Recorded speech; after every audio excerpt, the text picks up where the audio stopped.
नहुस का उल्लेख ऋग्वेद में आता है, जो मंडल 1 से शुरू होता है।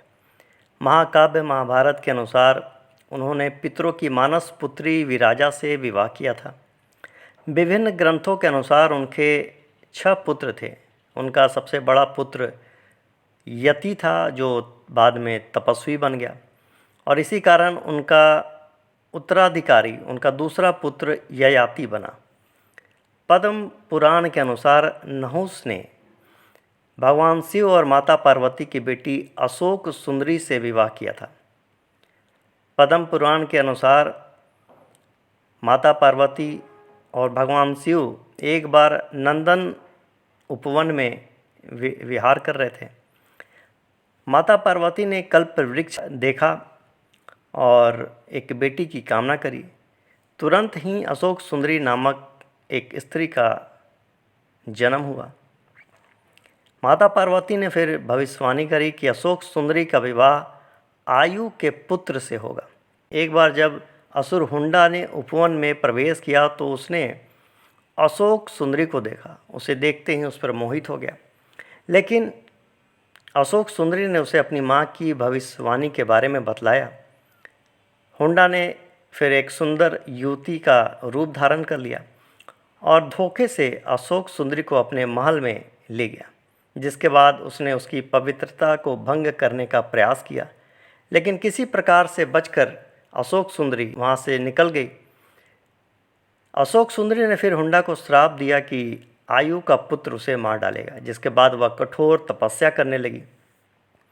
और इसी बीच चंद्रवंश के पूर्वज राजा पुरुरवा ने प्रयागराज पर शासन किया था। जब वह अपना राज अपने बेटे को सौंपकर स्वर्ग को चले गए तो उनका सबसे बड़ा बेटा आयु राजा बना। आयु का विवाह असुर राहु की पुत्री प्रभा से हुआ था, जो निसंतान ही रहे।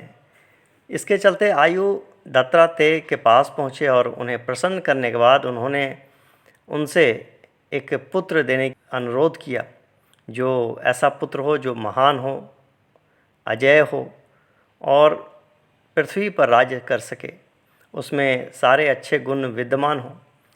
ऋषि ने कहा कि ऐसा ही होगा और आयु को एक पुत्र हुआ।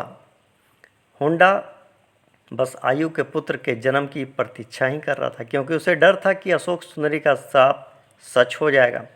इसीलिए बच्चे को मारने का आदेश दिया। हालांकि उसके सेवक जो है उनको बाद में बच्चे को ऋषि वशिष्ठ के आश्रम में ही छोड़कर भाग गए। ऋषि ने बच्चे को ले लिया, उसका नाम नहुस रखा।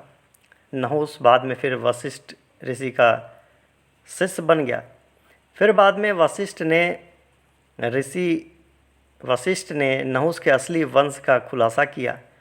नहुस ने देवताओं से फिर हथियार प्राप्त किए और युद्ध में हुंडा को मार गिराया और फिर अपने माता पिता के पास वो लौट गए।